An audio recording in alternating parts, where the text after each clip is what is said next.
Hello everybody, welcome to another edition of Inside IU Volleyball with head coach Sherry Dunbar. I'm Greg Murray. Coach, first weekend is in the books, a 3-0 start. So first up, above everything else, congratulations, the Black Knight Invitational champs. Thanks. Well, I mean, anytime you can go 3-0, that's exciting. But I thought it was a real good confidence building type weekend. You know, we talked a lot about last year and everything, and we've kind of moved beyond that. But it was nice to come out that first weekend and use some of the mentality and the drills and some of the transfer of information over to that first weekend and see some success. And before we even get to volleyball, just going to West Point in general, we were able to get a campus tour by one of the professors at the academy, and just what a great environment, one of the most beautiful campuses that I've ever been to. Obviously, we have Bloomington, such a luxury here at IU, but just an amazing experience. We got to learn what it's really like to be a cadet at the academy. Just a great experience. Yeah, you know, I've been to a lot of schools in my, I'm not going to say how many years I've been coaching, but it truly was one of the neatest experiences I've ever had. And how hospitable they were, and setting up tours and anything we wanted to do to understand the culture of the cadets there and the people that live in the academy. But I was also very proud of our players. You know, sometimes you get in those situations and they just want to sleep or rest, and they were so engaged in the tour and asking questions and taking tons of pictures and everything. And we even talked about it more yesterday, and they said it was one of their favorite trips they've ever taken. So it's a good team for things like that, and they're really engaged in a lot of those type of activities. And so it was fun to share that with them too, and for them to see, you know, such a different culture than they reside in, because you know, obviously they have so much to deal with their time management and all these type of things, but then you see that, and that's a whole big picture of something totally different. Sure, you can bring that in practice. There's not too much to complain about when you look at what some of those guys over there have yesterday to deal morning with. They had weights at 6:30, and I said, you remember West Point every morning 6:15 at breakfast, ready to move on with their day, and they don't get nap time during the day. Now back on the court, obviously victories over Stony Brook, Army, and then Quinnipiac in the finale. One player that was just kind of thrown in there, Katie Gallagher, the freshman setter, played in every single set and got the most assists in the entire Big Ten Conference, named Big Ten Freshman of the Week. What a great start to her collegiate career. Yeah, I was so proud of her. You know, that's a tough situation, and not that she wasn't coming in competing for the position, you know, with Whitney and everything, but with Whitney being out, it was so nice for her to be able to step up, and that's what I think competitive volleyball is all about, is the opportunities that are presented to you and what you do with those opportunities. And for her to be able to step into that, take us to a 3-0 start, but also just have a calming presence and to lead the team, and to put our hitters in good situations. And obviously she's going to get better and better and better, and that was the first weekend, so we were just trying to get her to just set good balls. We didn't run a sophisticated offense or anything like that, but those things will keep developing for her. But what a great experience for her to be put in that situation and for her to be successful. There were a couple more collegiate debuts. Three other freshmen, Courtney Harnish, Kendall Merritt, and Amelia Anderson, got their first sight of action, and also Shantae George got in there for the first time. And this is a great opportunity towards the beginning of the season, these preseason tournaments, to not only prepare the team and these type of players that haven't gotten that action for Big Ten play, but just to kind of get their feet wet in IU volleyball. Well, you have to. I don't think you can compare what it feels like mentality-wise to play in a match compared to what it feels like to practice every day. And that is exactly what you're saying, is the experience level of these preseason tournaments. We need them to feel that, and we need to see for ourselves how they perform in those type of situations. So the more we can get them playing time, and the more that they're going to be available to us for the Big Ten season, and throughout the year, the better we're going to be. So we need them to get in there and play and be productive, and also to motivate them to go harder in practice, to know that if they're doing the right things, they're going to get the nod to start. There were a couple real tough situations in the first two matches, specifically against Stony Brook and Army, both 4-set victories. But both of them, that Stony Brook match, you guys jumped out to a 2-0 lead, and then Stony Brook kind of stepped it up a notch, and it was a dogfight the rest of the way. And Army just a back-and-forth battle the entire way, but it was really proved that your IU Hoosiers squad could just keep their foot on the pedal, and when it counted, there were a lot of players that really stepped up and finished the job. Yeah, and you know, we need to say that both teams are picked to finish second in their conferences respectively, and proved why they are chosen to do that. They have a lot of experience on the floor. They're feisty teams. They fight very hard. And they're going to, always when teams play, and we've said this before, and it's absolutely the truth, when they play against Big Ten teams or teams like us, they have nothing to lose and everything to gain. And so they're going to come out and give you everything they have. And so, that's what they did, and that's good for us because we have to step up our level. But I was very, very proud of our team in those two matches for battling all the time and finding ways to win. And even in that fourth set against Army, really taking control of that set. And then, Quinnipiac was just a great mature match for us because we should beat that team handily, and we did.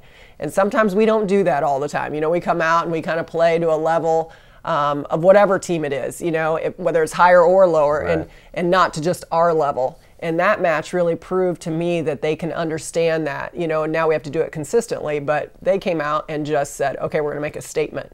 And we made a statement, and that match was really ours from the very beginning. One of the leaders that really stepped up all weekend long that you didn't have on your team last year was Jordan Haverly after the injury last season. Great to see her back out on the floor, and she came out with a fire underneath her. The tournament MVP had 21 kills, leading the way in that Army match. What can you say just about her influence out there, out on the court? Well, I think as anybody could attest to, if you're out for a year and you sit and watch, you're just so excited to get in a competition, So obviously that was part of it, is just the excitement level of her playing again at the collegiate level and not taking it for granted, So she's going to be a great influence for us, for all the young kids, and really help bring a calming presence on the floor because she is that kind of, she can pass, she can hit, she can block, she plays defense, she does everything, and she's still got lots of levels to go for where she'll get to this year. But it was so nice to just have her back on the court, because she's going to find ways to get kills, and she wants the ball all the time. And a lot of players are still learning that, but she's somebody, if the game's on the line, she wants to be the person to put the ball away or to be serving the ball. So that's just a great thing to be able to look out and see someone like that on the court. Jordan Haverly, the 2012 Black Knight Invitational MVP. After this most recent road trip, I was able to catch up with Jordan and talk to her a little bit about her first tournament in over a year. We're here alongside Jordan Haverly. Jordan, you're fresh off of your first 2012 tournament. How did it feel to be back out on the court after that injury last season? It was just really exciting. It was a lot of fun playing with the team and against other people, and just being able to experience competition again for the first time was a lot of fun. And you got tournament MVP, so coming back with a lot of effort, an excellent job this weekend, jumping out to a 3-0 start. That's got to be a good start for you and the entire team. Yeah, it was really good for the whole team. It was a good experience. We had a lot of fun. We worked really hard together. So I think it showed a lot of what we've been working on and some promise for the future.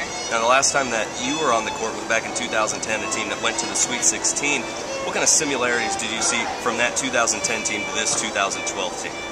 I think we both just have, both teams have a lot of fight, and we're really just determined, and we've worked really hard over the past 8 months to get where we are today. So I think we are just kind of really ready to do whatever it takes. All right, thank you so much. Thanks. I did enjoy that interview with Jordan Haverly. Also a nice little accompaniment by background, a violin player at the Indianapolis airport after returning back from New York. Well, I told you should have interviewed him. Yeah, it would have been great. We were just kind of wondering what he exactly was doing there, but he was putting on a nice little show for right the next Indiana to the baggage volleyball claim. team. Yeah, exactly. Now, Coach, looking forward to this weekend, the Indiana Invitational, the first home match of the season, Friday night at 7 o'clock. That's got to be a great feeling coming in. We saw the home court advantage that Army had at times, bringing the cadets around, and it was just a whole new feel when you have those fans on your side cheering for them. Yeah. So how excited are you to have your U-Gym fans ready in action to play? Yeah, and after 5 years of being here, I think we've really developed a loyal fan base, and so many people this year. I mean, even our scrimmage, our Cream and Crimson scrimmage, I was really surprised how many people came out and are just so excited about the season. So, we were talking to Bloomington North in town, and they have their entire program coming over to watch us play, and just to have that kind of support from our community means so much to us, and that they're avid volleyball fans. And, after the Olympics, of watching such high-level volleyball, beach and indoor, I think that gets people excited about the season coming up.